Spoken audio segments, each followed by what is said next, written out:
بعض दफा खोखले दांतों में जो दर्द अचानक हो जाती है उसमें एक्रोनाइट अच्छा नाम है। और इसी तरह सर्दी लग जाने से एक कल्ले पे अचानक एक तरफ से हवा राज हो पड़ती है, वहां इंफॉर्मेशन होकर दांतों में सर्दी लग जाती है, उसमें भी एक्रोनाइट अच्छी है।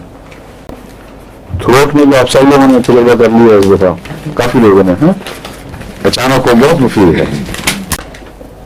ये मैंने बताया है कि कटार खा मेदे में हो किसी और जगह हो, कोल्ड बेलाडोना, इस दोनों में ये पाया जाता है।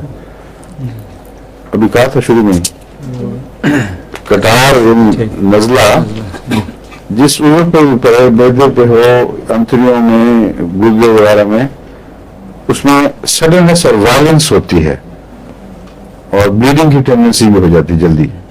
नजला समटाइम जो है ये गले में गिरता है, तो उसके लिए क्या दवाई होगी?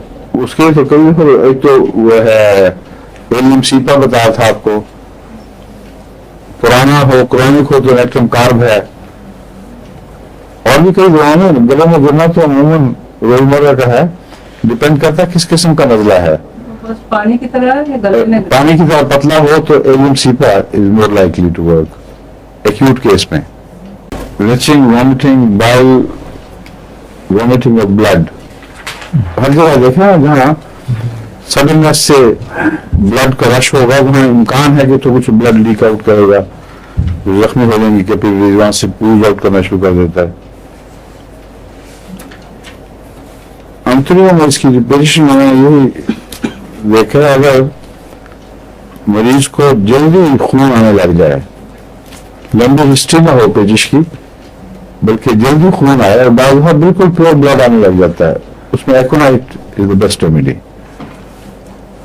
फौरी तौर पर एक्रोनाइट देनी चाहिए। और सर्दियों में हो सकता है मगर गर्मियों में, खुसूसन बरसात में, ये इसके मरीज ज्यादा मिलते हैं।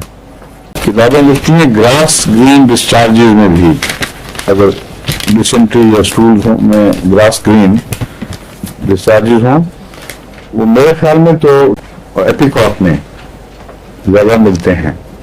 लेकिन लिखा है मुझे इस वजह से कहीं मैंने प्रिस्क्राइब नहीं किया ये पहले, लेकिन ब्राइट रोजी रेड सिक्रीशंस बाज़ बीच में मिलकर थोड़ा सा उसका रंग तब्दील कर देती है, जो लेकिन इसमें ब्लीडिंग हमेशा ही आर्टरी से होती है, वीनस ब्लीडिंग भी होती है कनेक्ट में।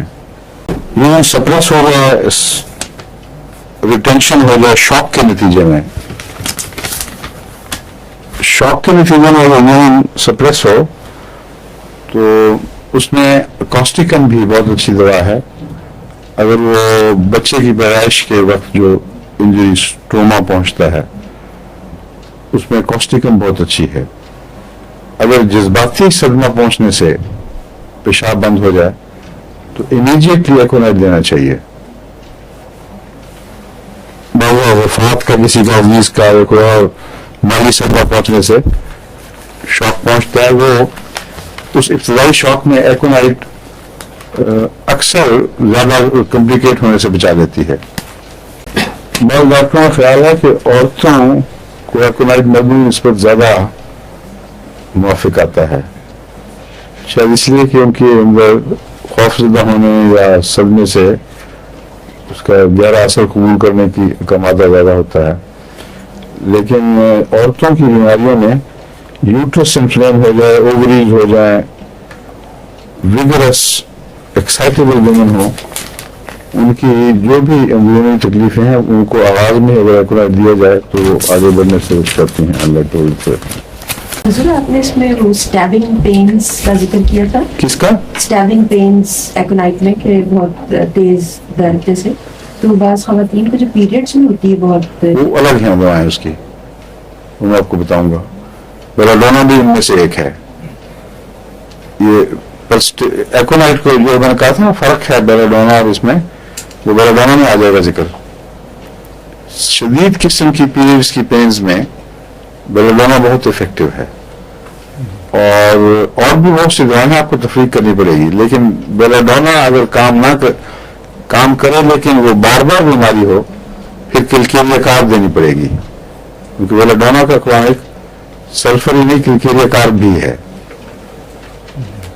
आपको ये पहले भी बता चुका हूँ शायद मैं, बेलाडोना अगर बार बार वही बीमारी आए कि बेलाडोना से ठीक हो जाती है लेकिन वो बाज ना आए, तो उस सूरत में बेलाडोना देते रहने की बजाय कि लिए कार मुख्तलिफ पोटेंसीज में भी आहिस्ता आहिस्ता बढ़ाई जाए, दिया जाए तो ये टेंडेंसी खत्म हो जाती है।